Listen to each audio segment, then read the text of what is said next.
तो आखिरकार तुर्की ने अपने सभी रंग दिखा ही दिए कि वह कितनी गिरी हुई हरकत कर सकता है, क्योंकि फिलहाल जो भारत और टर्की के बीच जो कुछ देखने को मिल रहा है, उसने सबको हैरत में डाल दिया है, क्योंकि तुर्की का यह खेल अचानक से देखने में आया है और लोग समझ ही नहीं पा रहे हैं कि असल में हुआ क्या है।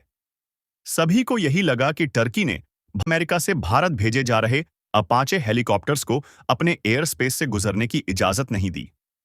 पहली नजर में तो यह बात थोड़ी अजीब लगी कि आखिरकार भेजने वाला देश यूएसए, खरीदने वाला देश भारत, तो इस सब के बीच टर्की का दखल कैसे आ गया।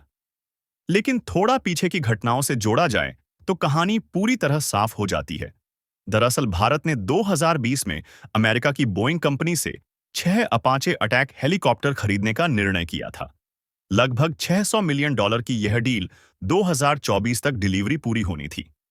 डिलीवरी में थोड़ा देर हुई, लेकिन अब जो इसका आखिरी बैच था वह भारत पहुंचने ही वाला था और इसमें तुर्की कूद गया। असल में इन हेलीकॉप्टर्स को अमेरिका से भारत तक लाने का काम यूक्रेन की एक कार्गो एयरलाइन को सौंपा गया था। यह वही कंपनी है जो पहले भी कई मरतबा अमेरिका से भारत के लिए बड़े बड़े डिफेंस इक्विपमेंट ला चुकी है। इन एयरलाइन का एक फिक्स रूट होता है जिसमें यह अटलांटिक सागर पार करके पहले यूके, फिर टर्की और उसके बाद फाइनली भारत पहुंचती है। अब सवाल बनता है कि यह एयरलाइंस सीधा रूट क्यों नहीं लेती और क्यों नहीं यूएसए से अफ्रीका होकर भारत आती। इसका रीजन बड़ा साधारण है, क्योंकि ये एयरलाइंस अपने अनुसार रूट नहीं बदल सकती। इनके पास ऑलरेडी फिक्स्ड एयर कॉरिडोर होते हैं और दुनिया की हवाई ट्रैफिक इन्हीं तय रास्तों का पालन करना होता है। इसीलिए यह एयरलाइन भी हमेशा की तरह वहीं से होकर आ रही थी और यहीं से तुर्की की कहानी में एंट्री हो जाती है, क्योंकि हाल ही में भारत ने टर्की के नेशनल डे को बॉयकॉट कर दिया था। इस मौके पर टर्की की एम्बेसी में जो सेलिब्रेशन हुए, उनमें भारत का कोई भी अधिकारी शामिल नहीं हुआ और उसी के बाद से नाराज टर्की ने अचानक भारत के लिए इस्तेमाल होने वाला यह एयर रूट ब्लॉक कर दिया, जिससे कि जो अपाचे हेलीकॉप्टर भारत आ रहे थे, उनको बीच रास्ते से ही यू टर्न लेकर अमेरिका वापस लौट आया गया। पूरी अपडेट इस वीडियो में कवर करते हैं, लेकिन आगे बढ़ने से पहले आप इस वीडियो को एक लाइक करके चैनल को सब्सक्राइब जरूर कर लीजिए। तो टर्की ने इस पूरे मामले पर यही कहा कि एयर स्पेस ब्लॉक करने को लेकर भारत से कोई लेना देना नहीं है, लेकिन जमीनी सच्चाई अलग ही कहानी बता रही है। असल में टर्की पिछले कुछ समय से पाकिस्तान थीन के साथ अपने मिलिट्री रिलेशन को बहुत तेजी से आगे बढ़ा रहा है और कई कई बार तो इसके बड़े अधिकारी किसी ऑपरेशन के बहाने पाकिस्तान में देखे गए थे। इससे यह जरूर साफ हो जाता है कि टर्की धीरे धीरे पाकिस्तान के सपोर्ट में खड़ा होता जा रहा है और भारत के खिलाफ एक सॉफ्ट अलाइनमेंट बनता जा रहा है। भारत द्वारा इनके नेशनल डे के बॉयकॉट के बाद से टर्की ने जिस तरह से खींचकर एयर स्पेस ब्लॉक किया, उससे यह समझ में आता है कि यह मात्र एक नाराजगी नहीं, बल्कि एक राजनैतिक संदेश था। एयर स्पेस ब्लॉक करना कोई बहुत बड़ी मिलिट्री कार्रवाई नहीं है। यह लेकिन एक संकेत जरूर होता है कि आप क्या सोचते हैं। टर्की स्पष्ट करना चाहता था कि वह भारत के इस कदम से नाखुश है और इसे दिखाने के लिए उसने यह टेक्निक अपनाया। तुर्की ने जो किया सो किया, लेकिन इसका मतलब यह बिल्कुल भी नहीं है कि भारत के लिए अपाचे हेलीकॉप्टर्स अब पहुंचेंगे ही नहीं। दुनिया में कई रूट उपलब्ध हैं और इन एयरलाइंस के पास हर परिस्थिति के लिए बैकअप रास्ते मौजूद रहते हैं।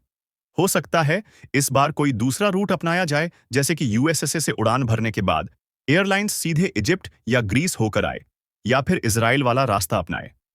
टर्की का एयर स्पेस बंद कर लेना भारत के लिए कोई ऐसी दीवार नहीं है जिसे पार करना असंभव हो, बल्कि यह सिर्फ थोड़ी सी तकनीकी देरी पैदा कर सकता है। असली गेम यहां रूट का या हेलीकॉप्टर का नहीं, बल्कि भारत और टर्की की पॉलिटिकल पोजीशनिंग का है। एक तरफ तो टर्की दिखाता है कि वह पूरी तरह से आतंकवाद के खिलाफ है और किसी गलत गतिविधि को सपोर्ट नहीं करता, लेकिन दूसरी साइड वही देश है जिसके सोशल मीडिया यूजर्स अजरबैजान और पाकिस्तान के साथ मिलकर भारत के खिलाफ लगातार प्रोपेगेंडा चलाते रहते हैं।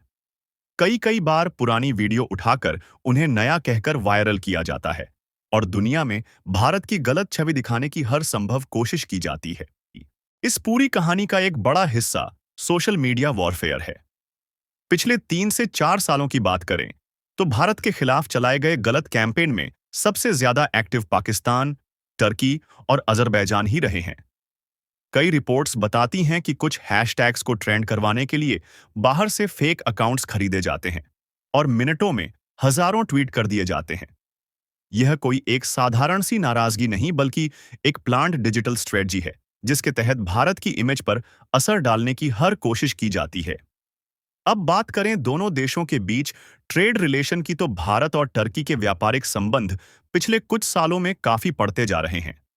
जहां वर्ष 2022 से 23 में भारत का टर्की को एक्सपोर्ट लगभग 6.5 बिलियन था, तो वहीं 2023 से 24 में यह घटकर करीब 5.2 बिलियन पर आ गया।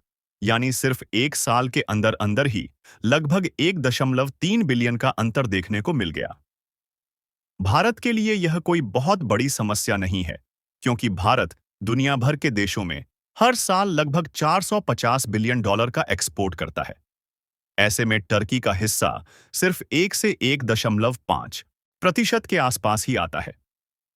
यानी अगर भारत चाहे तो टर्की की जगह किसी भी देश को तुरंत रिप्लेस कर सकता है। भारत आज उस स्थिति में है जहां वह अपने हितों की रक्षा खुद और मजबूती के साथ कर सकता है, और टर्की या अजरबैजान जैसे देशों के कदम अब भारत को रोक नहीं सकते। दुनिया भर में लगभग सभी देशों से साथ भारत की पहुंच और साझेदारी लगातार बढ़ रही है, और इसी वजह से अपाचे हेलीकॉप्टर्स जैसे बड़े डिफेंस इक्विपमेंट कोई भी रूट अपनाकर भारत तक आसानी से पहुंच जाएंगे। दरअसल असली ताकत तो हमारी बढ़ती अर्थव्यवस्था और बढ़ती रणनीतिक क्षमता है, जिसे आज कोई भी देश नजरअंदाज नहीं कर सकता। आने वाले समय में भारत और भी मजबूत होकर अपने हितों को सुरक्षित करेगा, और यह स्पष्ट कर देगा कि अगर कोई देश भारत के खिलाफ गलत कदम उठाएगा तो उसे उसकी कीमत जरूर चुकानी पड़ेगी। एक बात यहां जरूर याद रखनी होगी कि भारत अब पहले वाला भारत नहीं है। आज के समय में हमारे पास ना सिर्फ मजबूत डिफेंस पार्टनरशिप है, बल्कि मल्टीपल सप्लाई रूट्स और ग्लोबल कनेक्शन भी मौजूद हैं, जिस वजह से कोई भी देश भारत की प्रगति को रोक नहीं पाएगा। चाहे टर्की हो या कोई दूसरा देश, जो भी कंट्री भारत के विरुद्ध खड़ा होगा, उसे धीरे धीरे यह समझ में आएगा कि भारत से उलझना अब पहले जैसा आसान नहीं रहा, और भारत अपनी रणनीति से हर चुनौती को अवसर में बदलने की क्षमता रखता है। बाकी टर्की द्वारा भारत के हेलीकॉप्टर्स के लिए एयर स्पेस बंद करने को लेकर आपका क्या कुछ कहना है? अपनी राय कमेंट में जरूर दीजिए। जय श्री राम।